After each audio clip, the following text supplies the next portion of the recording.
we're going to be spending, like I made mention, we're going to be spending the next hour here on a little bit of PowerShell being used in the hacking world. And I thought I better at least let you know who you're dealing with here. My name is Dwayne Anderson, one of the security consultant and instructors with Mile2. Look, I'm supposed to be an expert, but I always struggle to say that because there's always somebody better than me. You don't have to go that far. I have been in the industry for quite a while, and I do travel the globe. I've actually offered training and or consulting in 35 different countries around the globe, so I have quite a bit of global experience there. And I'm going to share a little bit about some of the experiences as we go through here, some of the things that I do see out there in the world. And I've worked with anything from large governments to banks to small businesses. So I've got a wide range of everything in between. Some are really, really good and fun, and others aren't so much good and fun. It just kind of depends upon. All right, so I do spend a lot of my time in virtualization and cloud. Now, why does that matter? Well, it doesn't matter a whole lot other than the fact that I just wanted you guys to know that a fair bit of my experience is going to be off of virtual machines, good, bad, or otherwise. So we're all good there. Okay.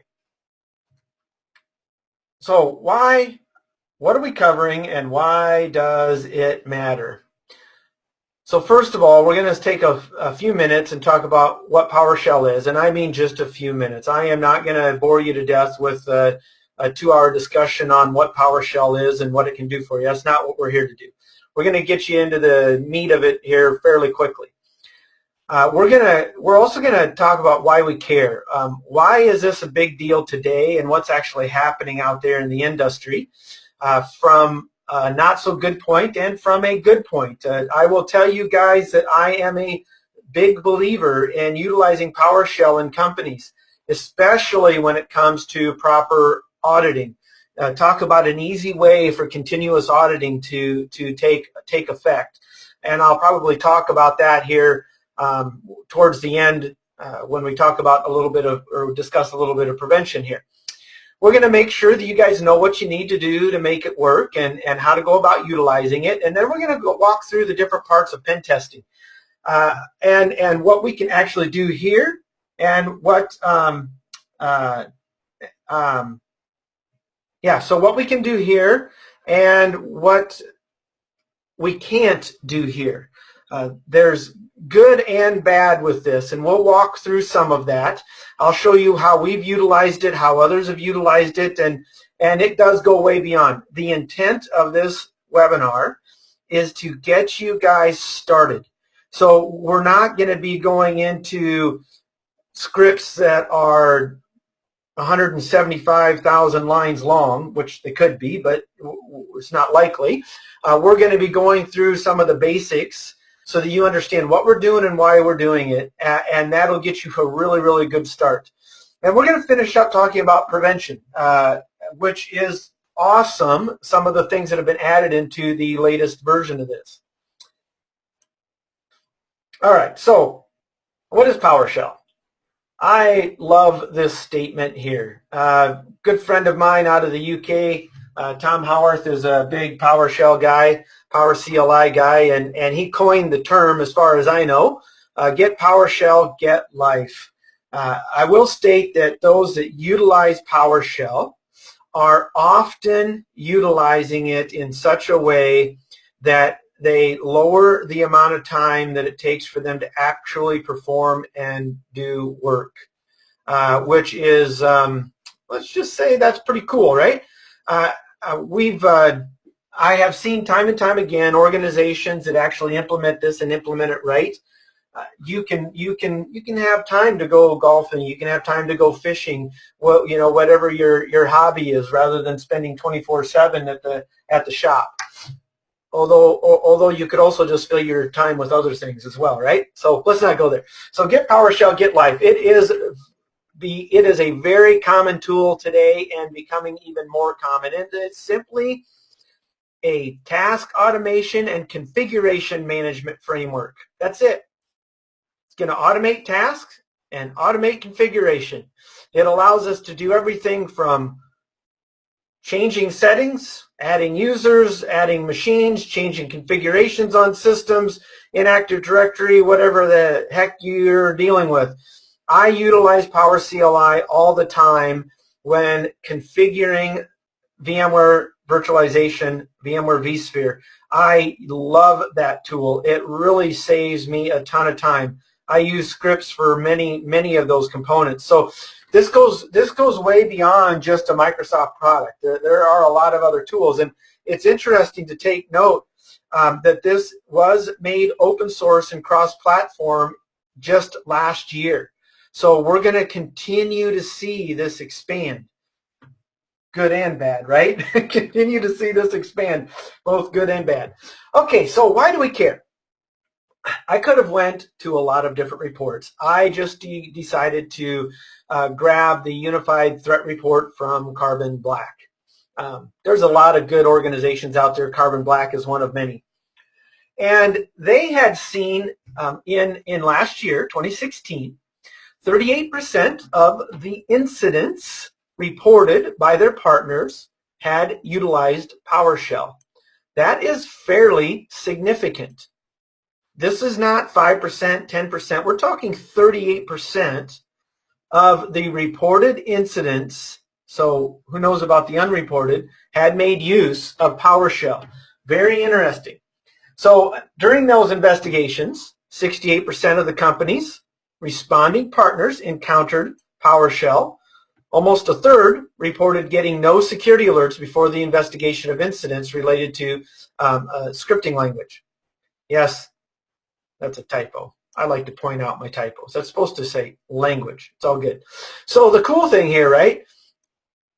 No security alerts. Well, why is that? Well, we think about PowerShell, right? PowerShell is an authorized API, an authorized service, an authorized process that works with many of these different operating systems.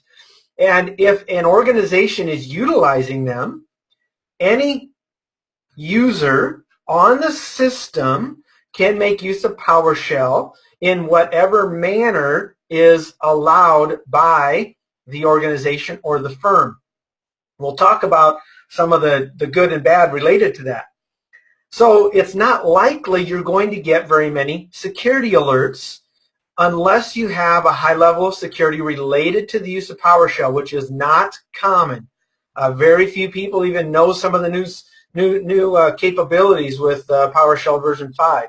So we're getting there, right? We're getting there, but no security alerts, very common. And we're going to walk through just a basic scenario. I'm going to talk about where and what and all that kind of good stuff. So the majority of attacks, 87%, were related to click fraud. Fake antivirus programs and ransomware, but social engineering techniques are still the favorite language. 87% click fraud, social engineering. Geez, you've never heard that before, have you? Nope, something new today, right? I'm just kidding. So again, common items related to these attacks. And so once we get on a system, regardless of the user's privileges, if PowerShell is being used in the environment, the user will be able to utilize it. So keep that in mind, okay? All right, so how do we make it work? First of all, PowerShell is already part of the Windows OS. We're going to be spending our time here. I've got an entire hacking environment set up in our totally awesome cyber range. Okay, I think it's totally awesome. It's a fun place to go to be able to hack and be safe. All of these systems are isolated. They do have internet access, but they're isolated. The only place they go is to the outside world and back in. And then they can, of course, pick on each other all they want. Now, we're going to be spending our time. I've got a Windows 10 VM that we're going to be utilizing. Windows 10 has PowerShell built into it, right? And then I'm actually, to the dismay of one of my colleagues, I'm actually going to be doing a bunch of enumeration information gathering out of this Active Directory that we have set up for most of our classes. Now, that's just what we're going to be doing. And then we're going to make use of Kali Linux towards the end if we have time. If not, I'll just walk through exactly what I'm doing. We'll see how the time goes, because I talk a lot. All right, so I'm going to show you guys. We're going to be making use of Windows PowerShell. You know, I'm going to just click here and just type PowerShell. Now, Windows 10, Windows 8.1 comes with Windows PowerShell, both the 32-bit and the 64-bit, and PowerShell ISE. Now, I like PowerShell ISE only because I can run multiple different programs all in one. I'm not a big guy making use of functions. I'll talk about that later on. You can write your own little program script as a function that you can run from command line, you know, with a dot, backslash, and away you go. I think that's right. I always get the backslash and forward slash mixed up, but you know, once you make a mistake once, you figure it out. So that's where we're going to be spending our time here as we go through this. So it's all built in. That's always good, right? We love the fact that it's built in. You need a user account. Now, one of the things that's a little dangerous about PowerShell, in my opinion, is that you do not have to have administrative rights to make use of PowerShell. A user can make use of PowerShell if it is set up to work. Now, there's going to be restrictions on PowerShell based upon whatever security, if any security mechanisms you have in place, and we'll finish up talking a little bit about them at the end of the session. Now, this is important. So if me as a hacker is going to make use of any scripts, we're going to need to either utilize remote signed or unrestricted. And we'll go through, I've got that in the next slide, but I'm just going to talk a little bit about that. There is, you can allow none, no scripting. You can allow all signed scripts, meaning they're going to be signed based upon a certificate or a signature mechanism that you guys utilize. You can use remote sign, meaning that they can be scripts that are signed by any place that can be verified. Now, that's also dangerous if the systems have internet access, because I can sign my own scripts and have them be validated and verified by my own CA. So as a hacker, that's not a big deal. But I most commonly see companies that are utilizing PowerShell. They utilize the unrestricted scripts, and it's real simple. Individuals that love and use PowerShell are constantly improving the scripts, are constantly changing the scripts, adding new ones.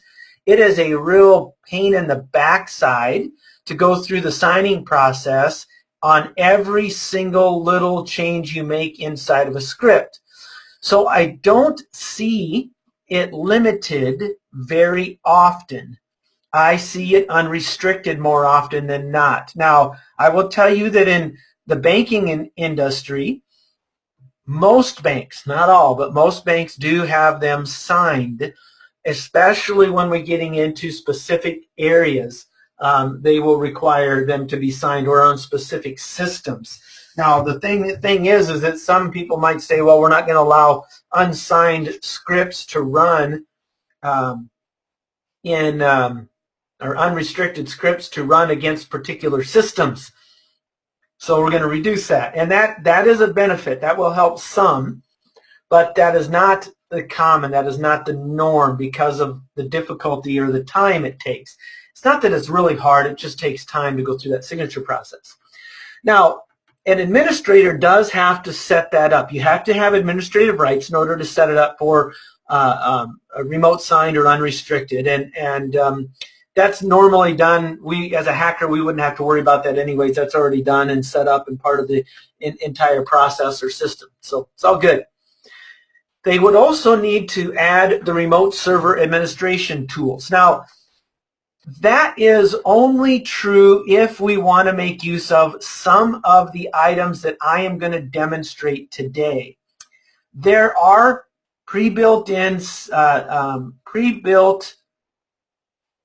modules already installed, but many of them take administrative rights to run.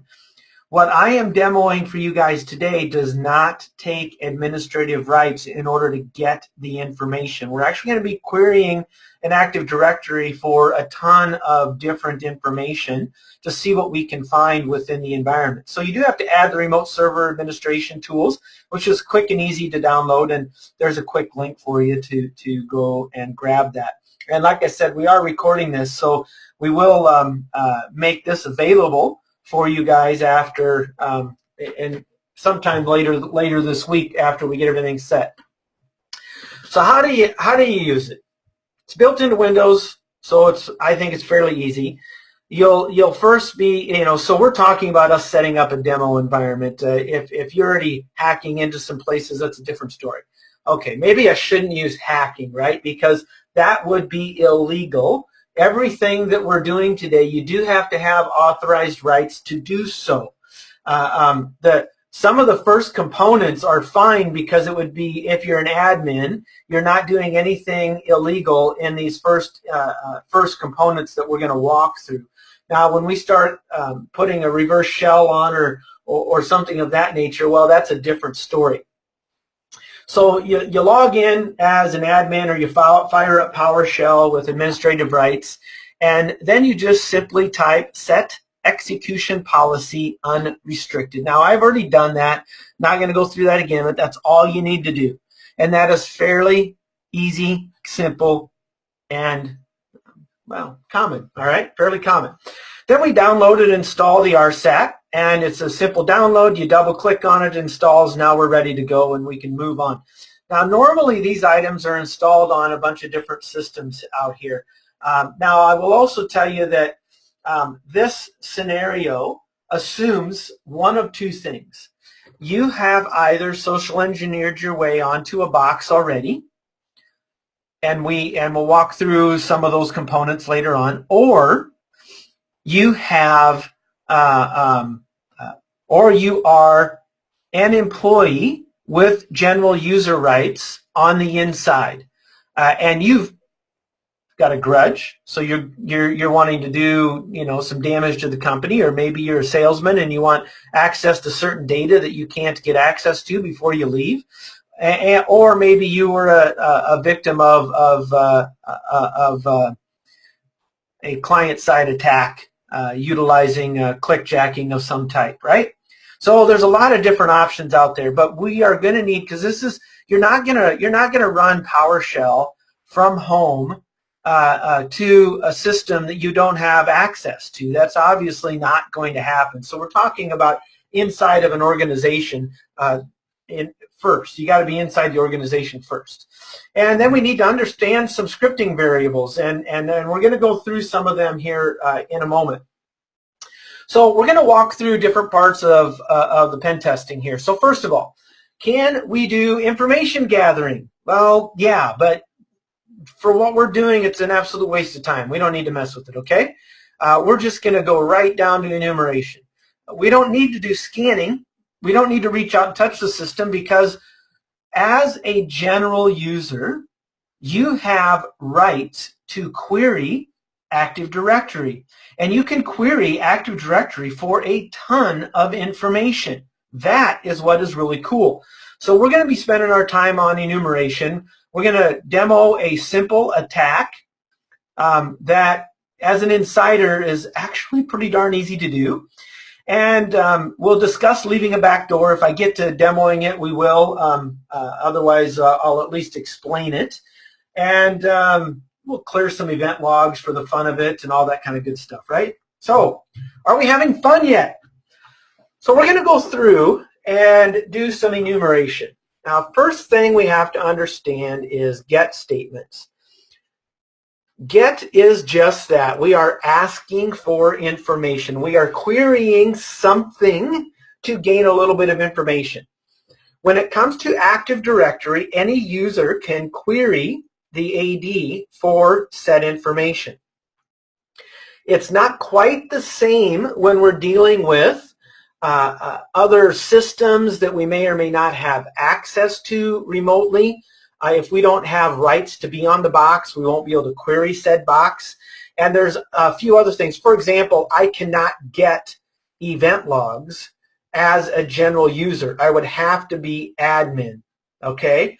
So the get statements are very important to us, and we're going to gather a ton of information to be able to demo what a simple attack that we've done inside systems multiple times and had fairly decent success as we're learning more about it. Okay? All right. Next, get the AD user. All right, that makes sense. We're going to gather information about the Active Directory user. We're going to gather information about the computer. We can even talk about get service. Now, get service does require you to be an admin. All right, so we do have to be an admin in order to make that one happen. So before we even start getting the service, we've got to figure out how we can become an admin. All right, so what I want to do here is roll you guys through a few different options as we are and explain what's going on so you can kind of see what we can and cannot do here. All right, so I'm in my Windows 10 and I want to point out two things. I have two different Windows PowerShell ISC items open. This one, as you can see in the upper left here, is being ran as an administrator. All right, so we're not going to utilize this one to start with. Okay, I am going to utilize a general user, and you know it's a general user because it does not say administrator in front of it. Okay, now a general user, as I made mention, you can see down at the bottom, I'm logged in as student 100. Woohoo! So I'm the 100th most important person in the company today, which is sad because there's only 10 of us. Come on, that was funny. I'm just messing around. It wasn't that funny. All right, so what we're going to do here is I got some different scenarios that I've laid out, and yes, I did just make it easy on myself by making it so I can copy and paste here. And I could just run the whole thing. This is a scripting tool, so I could just run all of these. I could comment some of them out and do what I needed to. We're going to start with getting user details, and that's what my plan is to kind of dig through this. So the first thing I want you to understand is we're running as a student 100, and I'm going to simply utilize the get AD user command. And the dash filter, I could filter by a lot of things, and I'll demo some of that. But we're going to get all of the details for every, well, not all the details, that's not true. We're going to actually get all users, and it'll return just a few details back here. So I'm going to press enter here, and I'm going to let it finish. And then we'll go take a look at what I've done here. So this bottom one, let's just look at this. So we can see the distinguished name for an account that's not mine, right? We can see that this is enabled. That's cool. The given name, service account, well, SRVACCT, right? Short for service account. Name, the object class, it is a user, okay? User. Now, scroll up here. I probably should just, I think I'll wait and do the another command another way because it'll take me too long to find what I want. We got our object, we got our SAM account name, our SID, and don't have a surname there, and user principal name. All right, cool. That's pretty normal stuff. I think you could have guessed most of that just being part of the organization, right? That sounds pretty normal. Well, let's take a look at more of the properties. Okay. All right, so we're going to look at all of the properties here for student 25, and then we're going to see if we can take a look at the same for the administrator account, okay? there is some good information in this, and there are a ton of properties here. This is not just a one-stop shop and a small, quick item here. All right, so here's student 25. So we have, if there's an expiration date on the account, when the account expires, you have to go look up those numbers because I can't tell you exactly what it means. I got to go look it up with Microsoft. It's all good. The account lockout time, there isn't one right now. Account not delegated. Okay, that's cool. Allow reversible password encryption. Now, this is an interesting one. And you'll see that we have one account that allows for reversible password encryption, but the user didn't set it up correctly, or the administrator. We'll discuss what's going on. This one's an interesting one because this actually lowers your level of encryption. This makes it easier for us to brute force, makes it easier for us to crack the encryption utilized because it is reversible.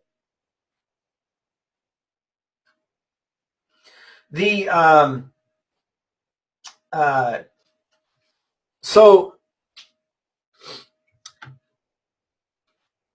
we like to look for allow reversible password encryption just because it can make it easier. There's also a tool called RVdump that you can download and run that you can actually dump the reversible password encryption in clear text.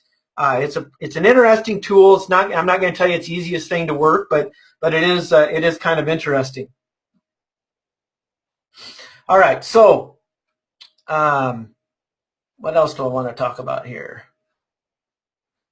There's a couple of other items. If you have a bad password, bad login count, it'll record those here. Notice here that the user cannot change the password. Well, that's good news for us, right? We don't have to worry about that happening in the future. That's I always like looking for those things. What else might be interesting in here? Display name, all good. Does not require pre-authorization. Well, that's bad. They do require pre-authorization. That'd be kind of nice to know if there was an account that did not require pre-authorization. There's a couple of other items I was going to point out here if I get down to them. Whether or not they're locked out. Oh, that's good. They're not locked out. Last log off, bad password attempt. Last bad password attempt, at least it records those things. It's kind of interesting. MNS log on account. Not a big deal there. Let's see, what else did I want to talk about? I know there was something else that I wanted to point out. And it might come to me as I look down through here. Password's not expired, that's good. Last set, never expires is true. Password not required, I always like to look for those. In this case, that is false. I'd like that to be true, but that's not the case. All right, so let me see. Is there anything else here that I want? Just kind of looking down through these, you can see there's a lot of information here. Whether or not it's trusted for delegation, trusted to auth for delegation, so not happening there. All right, I guess we're going to be good enough. So there's a lot of information here. So what I'm going to do now is we're going to roll through. Let's just do a quick up arrow here. And let's, instead of student 25, let's see if we can get that same information for administrator.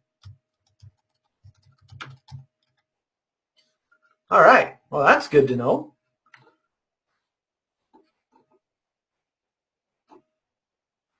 User certificate, well, that might be useful.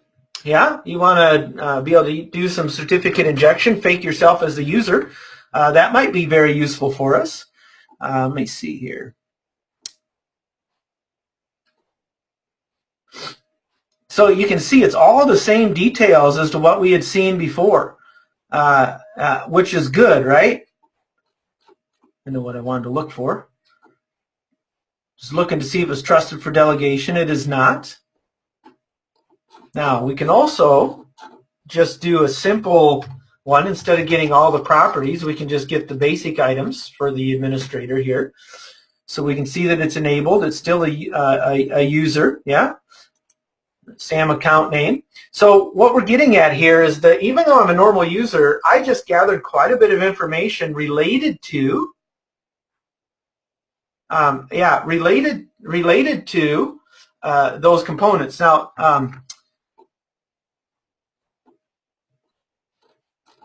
yeah, that's a good example as well.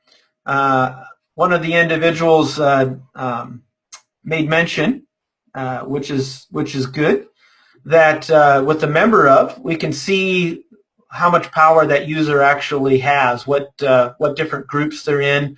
That's a good one to be looking at as well. I completely forgot about that, so I appreciate that. It's good stuff here, right? A lot of good information that we can gather from this. So let's go down through here and just talk about what's happening on these next items. So to get AD user, we can use this filter command, and we can filter for any of the properties that were listed in that long list to make our job easier. So we're going to take a look at and see if there's any users that have the password not required equal to true. Well, if there was one, that might be kind of nice, right? Oh, we got one. And of course, it's the guest account, and it is not enabled. So that's going to be a waste, right? But boy, that would have been awesome if we would have found someone that said password not required. We start thinking about different services that some companies have running, and the different service accounts. There are organizations that have service accounts that do not require a password due to the particular application that they have running. Usually they're a little older in nature, but it is the case and could possibly be the case. So we do want to look for that, and look how hard it was for me as a normal user to go find that particular system. And of course we don't know what they're a member of, what kind of power they have. Of course we can see that one here, but you start thinking through the enumeration process here. We've got a lot of items here. Now we can also do just the opposite here. We can actually look at a particular user and validate its property to take a good look at that particular user. So what happens is when you run this particular command, we're going to get all of the normal items that we gather when you do a standard get AD user, but we're also going to add the property password not required. So notice it did come back, distinguished name, given name, all that stuff, but it also included the password not required set to true. But sadly, like I said, this one is enabled to be false. Well, I made mention that about this filtering. I made mention about the allow reversible password encryption. So let's go ahead and do a filter for that, shall we?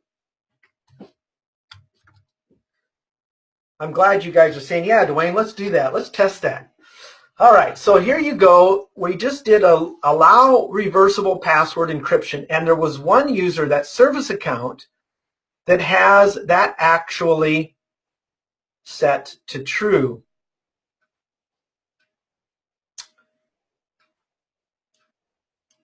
Now, that's interesting.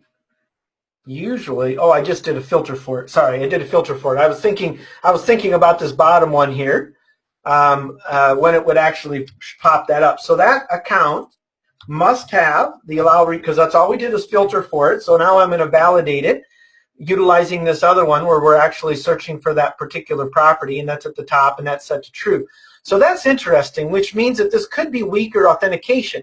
Now, in order to verify or validate that, let's go see what the domain password policy is, and then I'll explain some of the various components here related to it. I'm just going to do a quick get domain password policy. Now, I want you to keep in mind that if there was more than one domain, we can connect to and provide specific domains in here.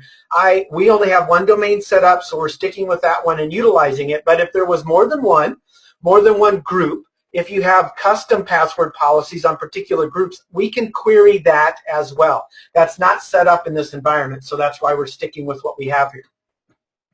Okay, so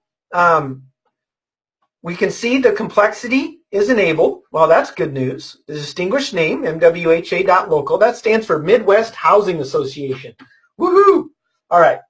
Lockout duration and observation window is 30 minutes. Now look at this one though. This is interesting. The lockout threshold. This is the default setting for Windows. So when it's set to 0, that means that we can have as many bad logins as we want. We are never going to be logged out. You set it to 1, you have 1 bad login, you will be out for 30 minutes. You set it to 3, you'll have up to 3 bad logins, then you'll be locked out for 30 minutes. But at 0, that means it is off. That means that there is no lockout threshold, which is really cool. Our maximum password age by default is 42 days, but we already saw that some of those accounts we're never required to change. Minimum password minimum password age is 7. The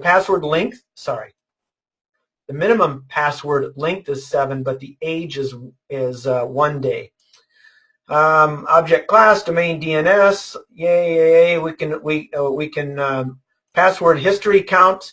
They keep 24, but since we never changed it, it doesn't matter. But the bottom one, notice here, reversible encryption enabled. It is set to false. Now, in order for that user to actually work and function, he needs to fall under a password policy that would also be set to true. So usually when companies are making use of that, they will have a separate OU just for those users, and they'll have a custom domain password policy for that OU, for that organizational unit. And then that would be set to true, and then when you set the user to true, then it is saved. And I'm sharing that information because when you go to gather some passwords, when we go to enumerate some of these items, we could actually get that in clear text if it was set to allow reversible encryption, but that's not the case. So now, here is the key behind this, okay? Here is the key behind this. The reason that I think this is so dangerous is when we know the lockout threshold. This is important. Okay, lockout threshold and lockout time. I want you to stop for a minute and we're going to walk through. I'm going to go to get some OS details. I'm going to walk through doing some dictionary attacks. But I want you to keep in mind, even if you had this set to 3, I am going to try 2 passwords and I'm going to put a wait in my script and I'm going to wait for 30 minutes. I'm going to try 2 more passwords. I'm going to wait for 30 minutes. I'm going to try 2 more. You see what I'm getting at? Regardless of what this is set at, we can run a script for a long time and try to guess the password. We know the password minimum password length, and if we have any idea about the organization and its people, the bigger the company, the more likely you're going to find some passwords. Right? Just use the top 100 passwords. You will find somebody utilizing them. I can almost guarantee it. We do every time. So it's just kind of an interesting thought process behind what is happening out there and what can be done. So we're just going to walk through some of that. All right. So we've talked about getting the user details. Let's go take a look at the operating system. Now, in the operating system, they have get AD computer. And yes, we are communicating with the AD because some of the items that we would want to do specifically to a system does require administrative rights. So we're not going to go there. So let's take a look at get AD computer with our filter asterisk, just like we had done before. So there's a ton of computers in here. We'll just look at this bottom one because it's easy. All right, so we got the distinguished name. It is enabled. The host name. It is a computer. Nothing special there. Let's go see what else we can find out. So let's take any of these systems. I don't know what system I want. Let's do VRA-1, shall we?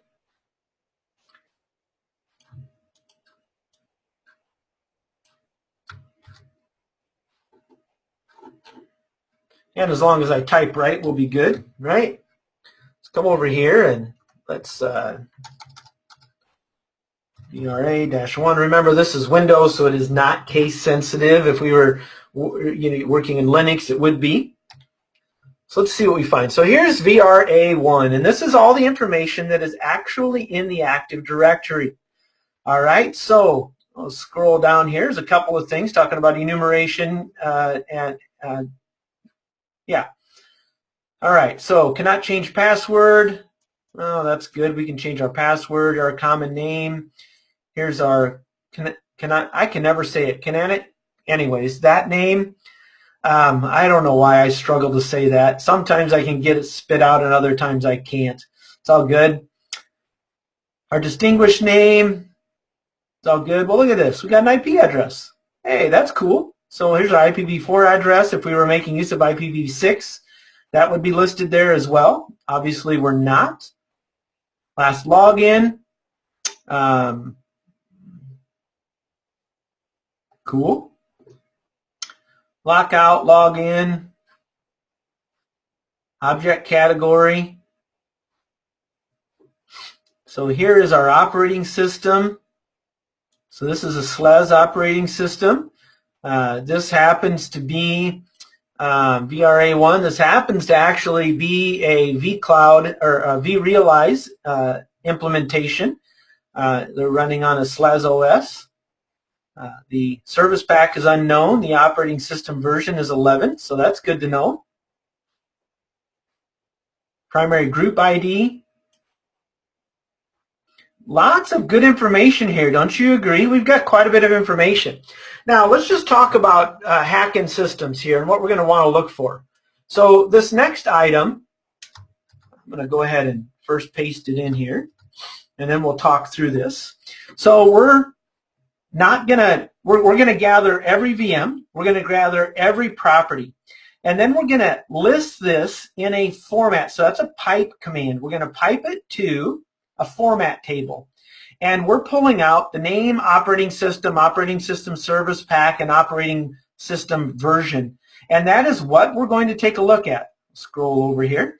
And we're going to tell it to wrap and auto space so that we actually get to see everything. Because if you don't put the -auto in there, it'll cut it off at, I don't remember how many bytes it is, it'll cut it off and you won't be able to read everything. So we want to be able to read everything. So let's see what we can gather here.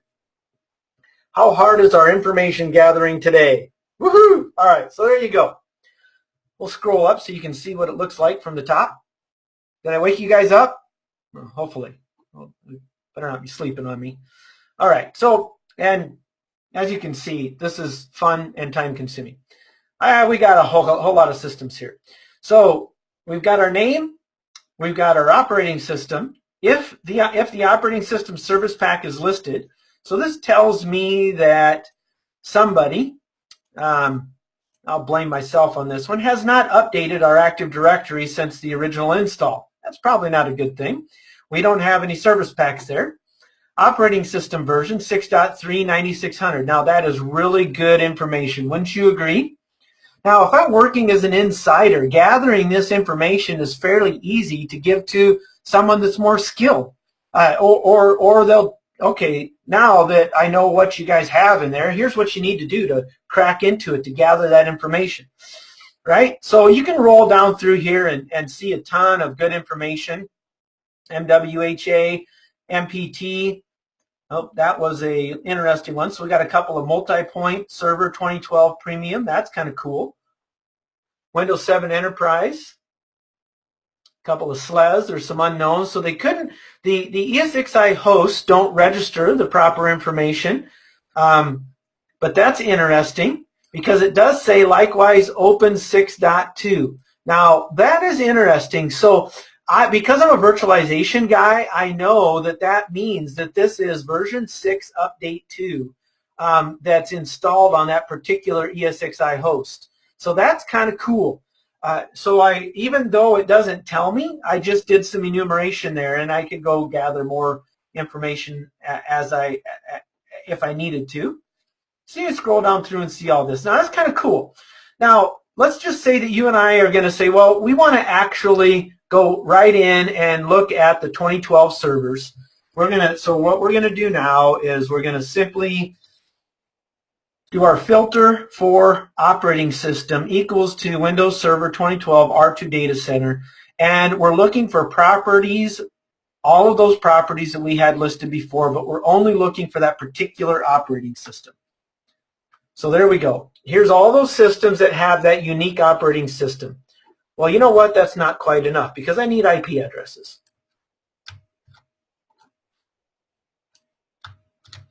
So let's just run another command. Here we go. Now is all the VMs, boom, away you go. Now, we can easily pipe this out. You can easily pipe this out to a file, right? So we could pipe this out to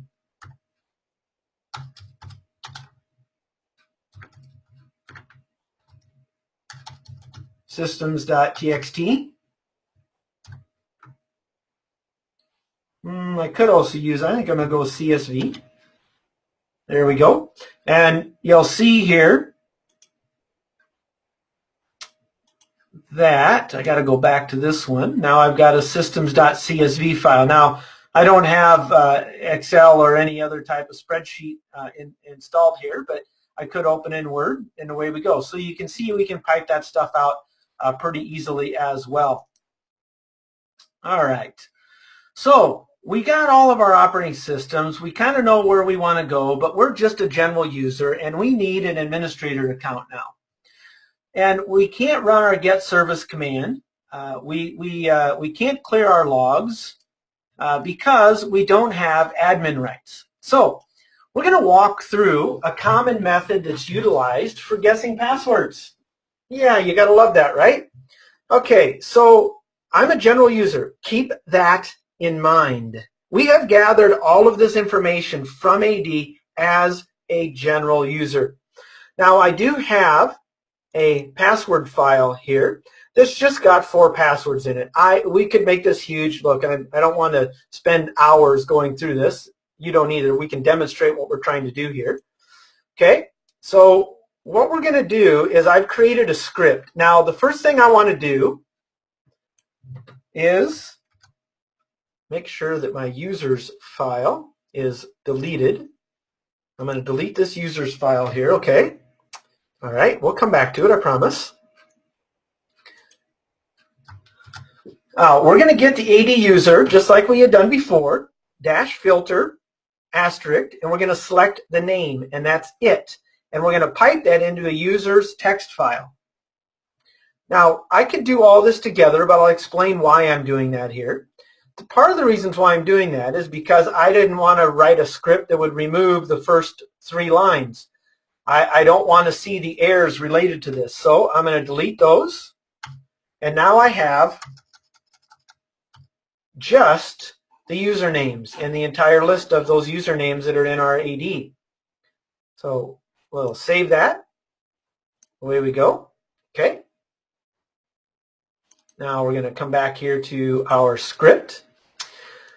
So I am defining the domain because we did already gather that information. So this first part is defining the domain. And next we're going to do a simple for each statement. So when you do need to at least get somewhat familiar with PowerShell. I am by no means some crazy expert. I go to others to help with this. I will tell you that if I can figure this stuff out, you can figure it out. It is not that hard to do. And what's happening is it's going to read the users.txt file. So the /users.txt. Now, I did not have to put a folder in it because I am already in the users student 100 directory. And in that directory contains my users text file, right? So we're going to look at that content. So it's going to look at every single item, and for every user, $user, in get contact, in that file, we are going to do the rest. So if there's 2 users, it's going to do this on 2 of them. If there's 100, it's going to do it on 100. If there are 2,544, it's going to perform it on 2,544. And next we are changing the user account.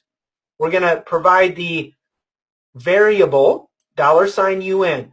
What we're doing is we're making sure there is no spaces in the username. Remember, if it pulled in a space, made him, which I'm sure it did, if it pulled in a space after any of those names, that would error out when we go to do our password guessing, right? Our dictionary attack. So what we're doing is we're making sure that username has no spaces in it. So we're replacing the space with nothing. So we're just removing the space in the username, which we need to do. And then we're just going to print out on our screen that username so we can see who we're attacking. And then we're doing another for each statement. And you got to make sure you have these brackets before and after. And before and after, they got to be in there. Otherwise, it's not going to work very well. All right, so in this for each statement, now we are going to look at every password. So if we had 5,277 passwords in our password file, it would run through this for each statement for every user 5,277 times. And fortunately, there's no lockout on the users. So we don't even have to worry about time. We don't have to put a wait statement in here. Because normally we would do this twice, and then we would wait. So or 3 times. For every third time, we would put a wait statement in here. And you can do a counter and set that up. It's not hard to do. It's another fairly simple process. All right. Now, this next items here, you would end up having, like me, I'm not an avid PowerShell user. I had to go look these items up in order to, when we first started doing this, I didn't know what any of this stuff was. I had to go look it up. So I'm doing the exact same thing with the password, making sure there's no spaces in there on every single one of them. And then we are defining the system directory service account management context type as domain. We're going to be utilizing the domain for our account management context type. And then we're creating a new object within our Active Directory under account management, and we're utilizing a principal context format. Now, I'm not going to sit here and try to tell you all of the details, what's actually happening here. In the end, we're attempting to create a new object within our AD. Now, we're not going to actually finalize the creation of that, because before we actually finish the creation of the principal context, we're validating the passwords, but then we never actually create the new object. However, this is going to have a ton of logging if set up correctly. So I'm going to show you a secondary method utilizing some executables that are built into PowerShell that do not log near as many details and are easier to bypass loggers. All right, so hide yourself. And so now we're going to utilize, so we're creating a new object, based upon $CT, so it's domain context type account management. And we're defining the domain, which is the MWHA. We have to have that as well. And then if and only if this equals true, so you're going to run the $PC, yada, yada, yada, and which is going to be either a true or false. So the username and password is either going to be valid or it's not. And what I've done is I've created a simple if statement. If it's true, tell me it's true. Otherwise, don't do anything. That's all that I'm doing here, all right? So you got all that, right? Let's see what happens. And of course, we know what we're doing because we have it in our account, but just to show you here.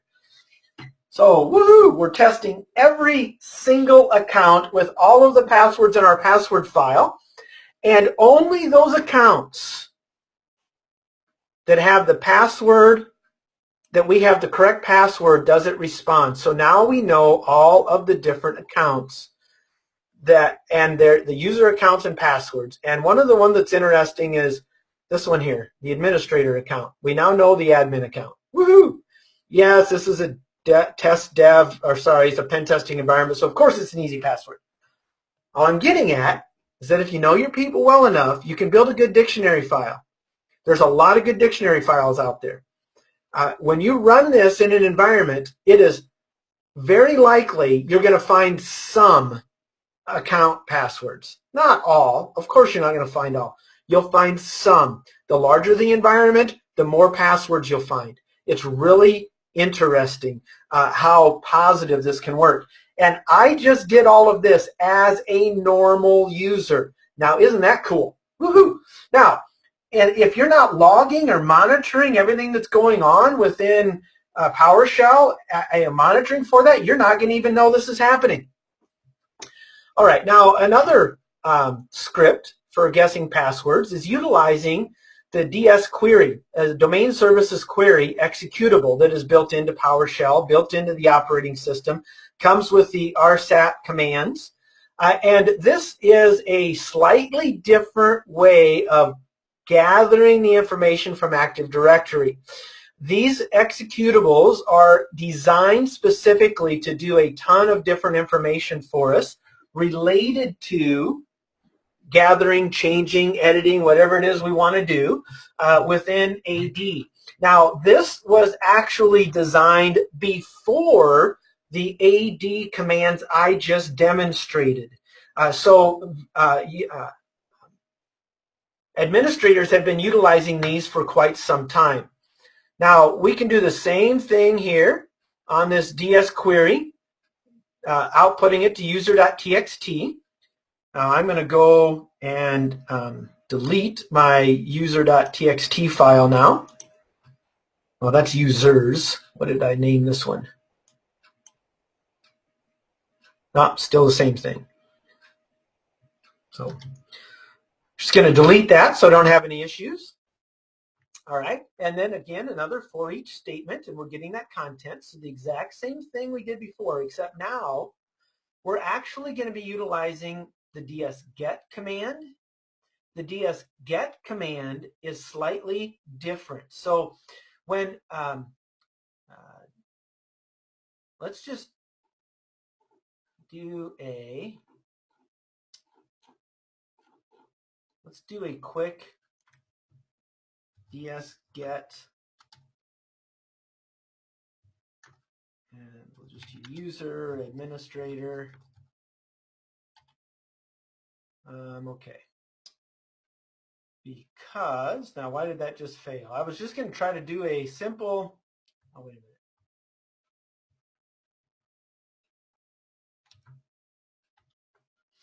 Still. Well, I don't have something quite right here. Don't you hate when that happens? Oh, I know. Need to tell it what I'm actually, did I type administrator right? Still don't have something right. Well, maybe I'll just run the command and make it show you. I went through all of this before and now my mind went blank on me. So typical components. That's the script run. Did all of this ahead of time, one item at a time, and of course I'm going to have issues. The DS query is querying for the users on the local domain. And then we're going to utilize the ds-get command for a specific user, gathering the SAM ID. I know what I'm doing. So DS query,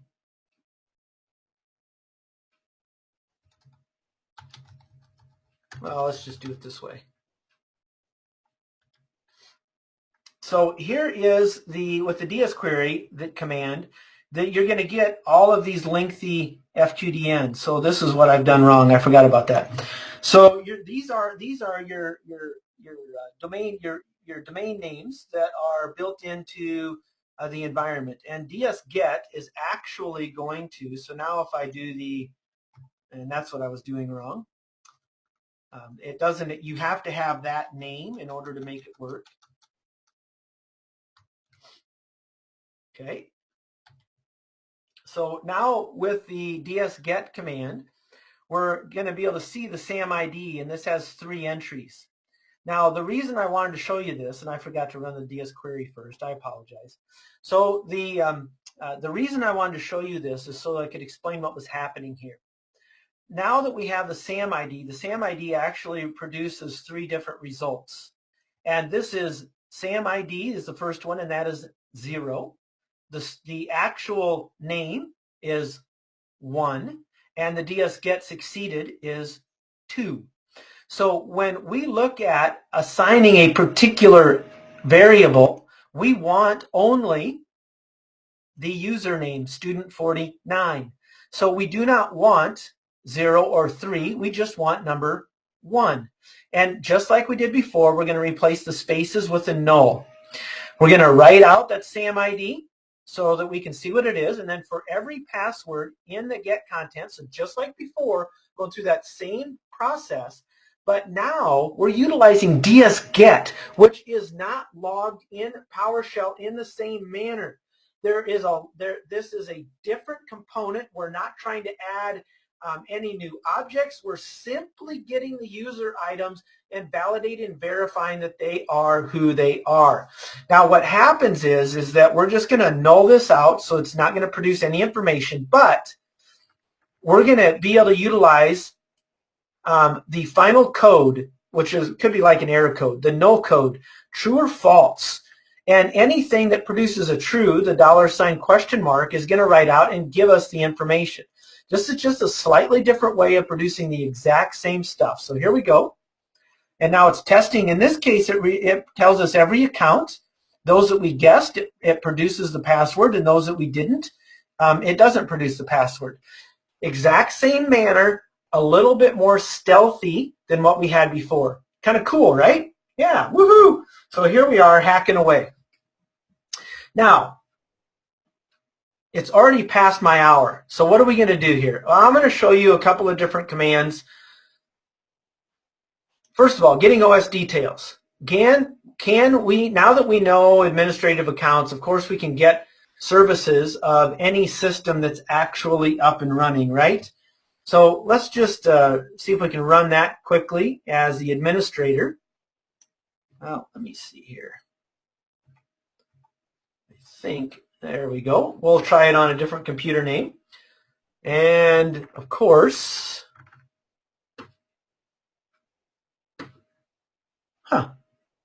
well, that's interesting.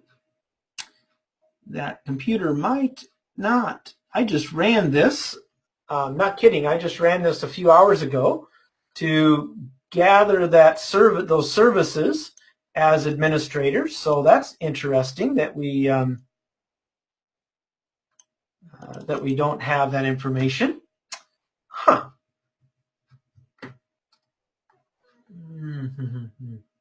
Well, let's go ahead and isn't that interesting? So maybe I need to open this again as a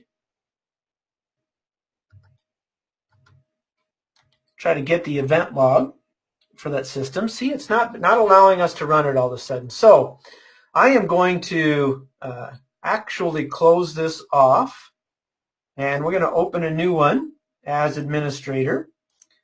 Something has changed there. Maybe my session timed out.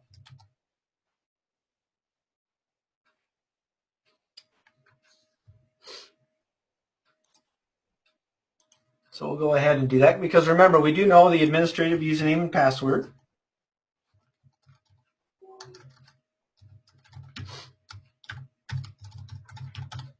Hopefully it was just a timeout session.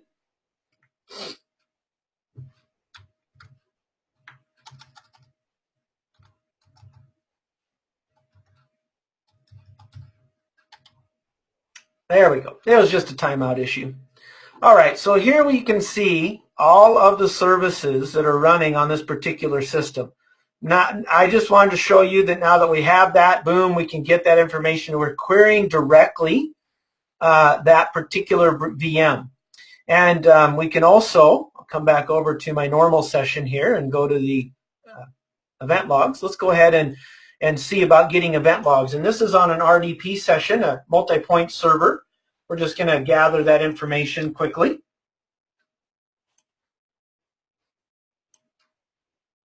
All right. And we're looking at the newest 10.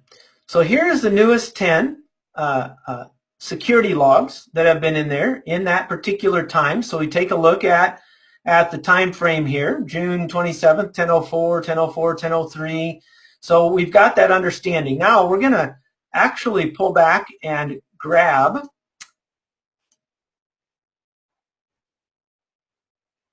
we're going to clear now these event logs and see what happens, shall we? Hiding our tracks. Gotta love that, right? All right, so it says that it finished because there was no errors. So let's see about getting those. Wow, look at that, 10:06 instead of 10:04. So you start seeing, okay, those quite interesting. Now we only have, and if an account was logged off, logged in. So we can see that things have changed a little bit here, and the only logs on there are the latest, newest logs related to what we had just performed here. So, and we could go back and mess around with that. All I'm saying is that this allows us to do it because we're administrators. We had to get to an administrative session. Now, I don't have time to show you everything here, but I do want to walk through setting up a persistent backdoor. So enumeration, not a problem. We're doing all kinds of fun getting usernames and passwords without getting caught. Now, leaving a backdoor, built into Kali is a little known set of tools called PowerSploit.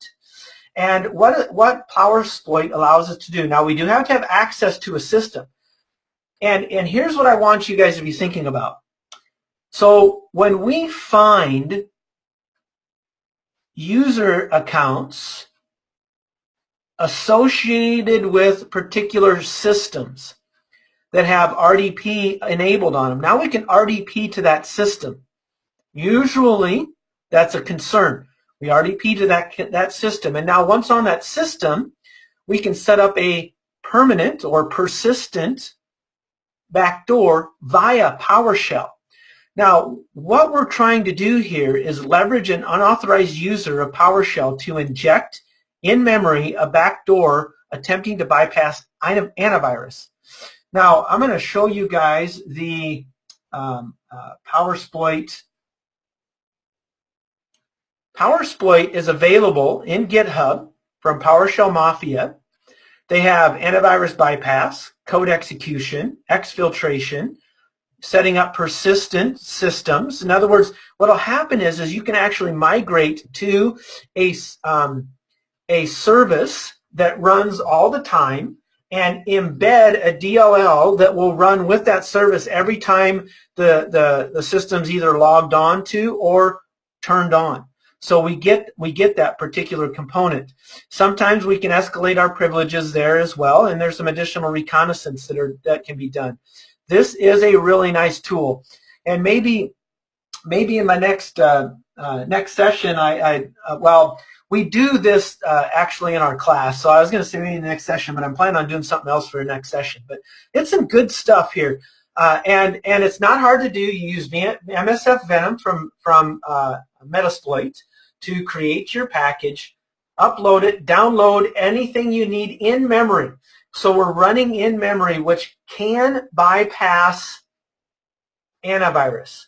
And we actually do antivirus bypass in our course, but I think in our next session, next month, we'll actually be doing an antivirus bypass session. So that's what we're going to try to do in our next session. We don't have the date or time yet. I'll get to that in a moment.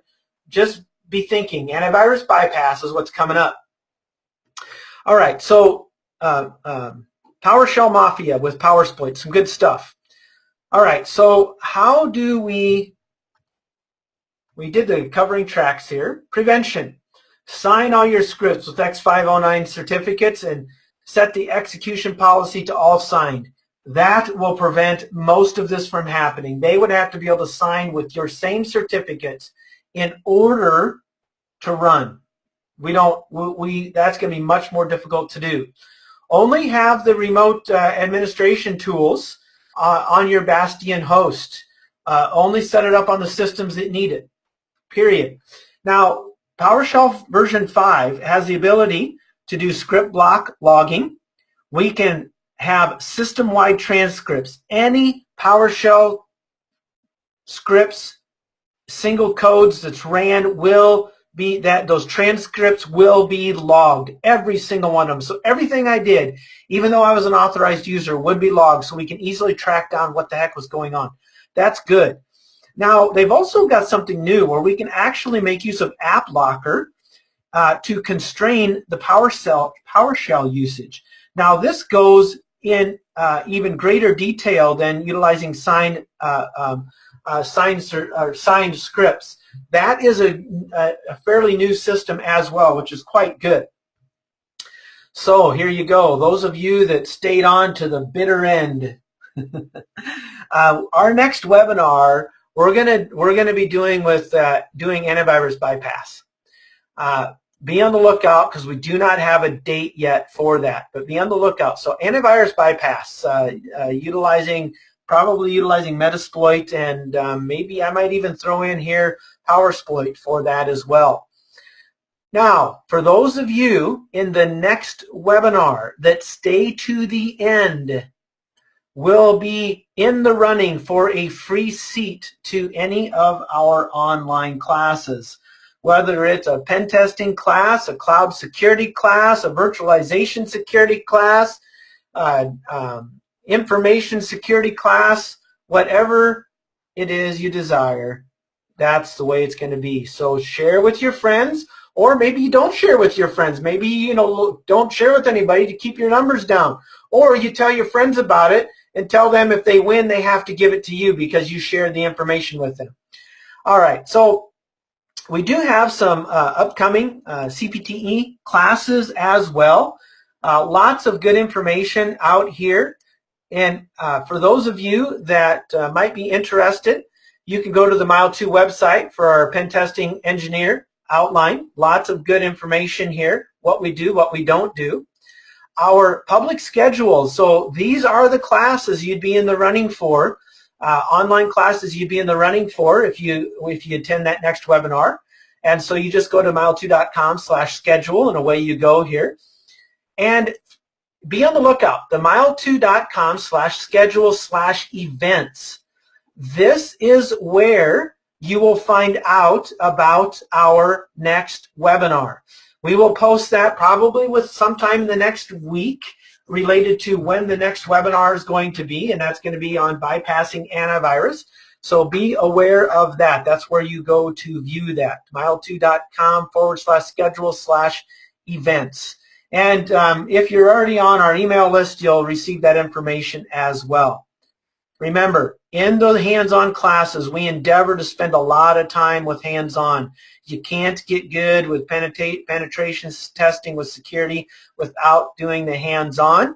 I just went and showed you all of these little links here. So there they are for you guys. I want to say thank you for your time today. I appreciated it. This is recorded, so everything that we've done will be available via our website and or YouTube at a later time so that you can go through, practice, spend time, get good at enumeration with PowerShell as a general user. See how many of your, if you're an administrator, see how many passwords you can guess with this particular system. Good stuff, right? All right. You enjoy your day. I'm signing off now. Have fun, and we'll catch you the next go around.